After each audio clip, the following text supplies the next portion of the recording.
तो कैसे चल रहा है दोस्तों, स्वागत है आपका एक और वीडियो में। हाल ही में केरला स्टोरी रिलीज हुई है और काफ़ी कंट्रोवर्सी में भी रही है, जहां इस मूवी को वेस्ट बंगाल में बैन कर दिया। तमिलनाडु में थिएटर्स के ओनर्स ने इस मूवी को रिलीज करने से मना कर दिया, ये बोलकर कि ये इससे वायलेंस भड़केगा, ये एक प्रोपेगेंडा मूवी है। वहीं जिन राज्यों में बीजेपी की सरकार थी वहां इस मूवी को टैक्स फ्री कर दिया। पीएम मोदी ने भी इस मूवी को सपोर्ट किया अपने भाषण में। सुप्रीम कोर्ट में भी इस मूवी के बैन के ऊपर केस चला।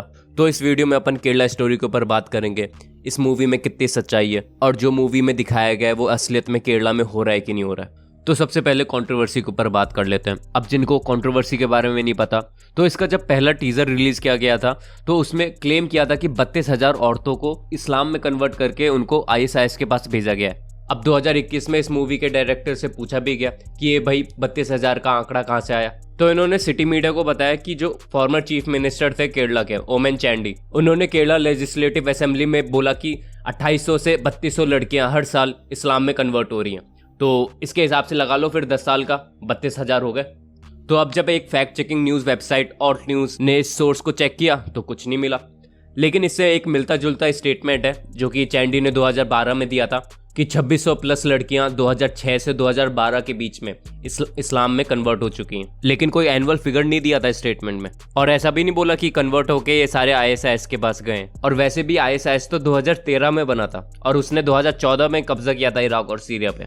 तो तुम ISIS से बनने से पहले का डेटा उठा रहे हो, उसको घुमा फिरा के 32,000 बना रहे हो और तुम बोल रहे हो वो 32,000 औरतें ISIS के पास चली गई हैं।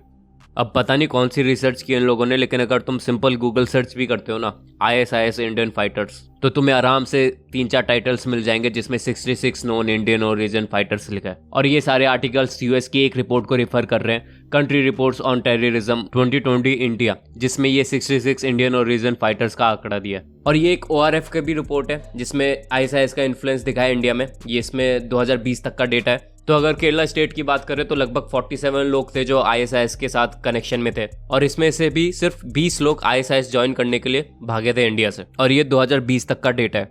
तो 32,000 आंकड़े का कोई सोर्स मिला नहीं। और जब कंट्रोवर्सी खड़ी हुई तो 32,000 लड़कियों के आंकड़े को चेंज कर 3 लड़कियां कर दिया और मूवी को रिलीज किया। तो इसका मतलब क्या है कि कन्वर्जन नहीं हो रहे हैं केरला स्टेट में? नहीं, कन्वर्जन हो रहे हैं और हजारों में कन्वर्जन हो रहे हैं। अब जैसे यूपी में एंटी कन्वर्जन लॉ है कि अगर तुम शादी के लिए कन्वर्ट हो रहे हो तो वो नहीं माना जाएगा, तो ऐसा कोई एंटी कन्वर्जन लॉ केरला में नहीं है।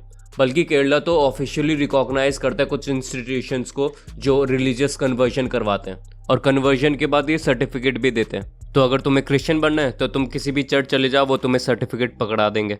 हिंदुइज्म के लिए 5 सेंटर्स हैं जो केरला गवर्नमेंट ऑफिशियली रिकॉग्नाइज करती है, तो वो तुम्हें सर्टिफिकेट पकड़ा देंगे।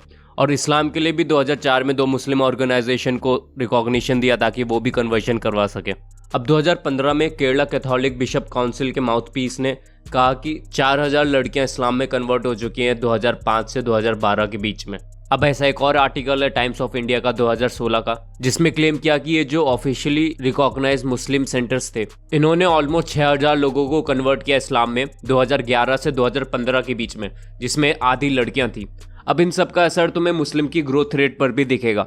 2001 और 2011 के बीच में मुस्लिम ग्रोथ रेट थी 12% कुछ, और हिंदू की थी 2%, और क्रिश्चियन की तो पूछो ही मत, उनकी थी 1%। तो इससे तुम अंदाजा लगा सकते हो कि केरला में क्या चल रहा है। तो जब मैं इन कन्वर्जन्स के बारे में पढ़ रहा था तो मुझे एक केस दिखा अथीरा का।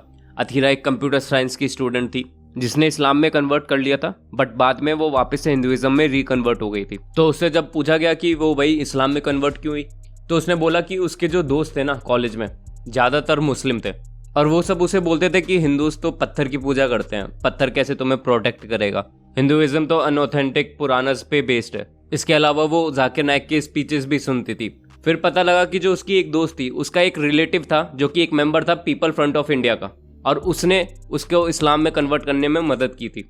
अब पीपल फ्रंट ऑफ इंडिया नाम सुना सुना सा लग रहा होगा, ये पिछले साल काफ़ी खबरों में था। तो इस ऑर्गेनाइजेशन को पिछले साल सितंबर 2022 में बैन किया था सरकार ने अनलॉफुल एक्टिविटीज़ के लिए, और साथ में इसके टेरर के लिंक्स भी बताए थे ISIS के साथ और दूसरे टेरर ऑर्गेनाइजेशन के साथ भी। सो केरला में कन्वर्जन हो रहे हैं, हज़ारों में कन्वर्जन हो रहे हैं, बट ऐसा नहीं कि वो हज़ारों लोग ISIS के पास चले गए लड़ने के लिए, जैसे मूवी के डायरेक्टर ने क्लेम किया था। और सिर्फ इस एक गलत क्लेम की वजह से सुप्रीम कोर्ट ने इस मूवी को फिक्शनल का टैग दे दिया, और तब जाकर वेस्ट बंगाल में इस मूवी के ऊपर जो बैन था उसको रोका है। तो एक तरीके से कह लो कि डायरेक्टर ने ही डिफीट कर दिया इस मूवी के पर्पस को। जहां लोगों को बात करनी चाहिए थी कि ये सब क्या हो रहा है केरला में, वहां लोग अब बात कर रहे हैं कि ये सच भी है कि नहीं है। तो बस इस वीडियो को यहीं एंड करते हैं, मिलते हैं अगली वीडियो में।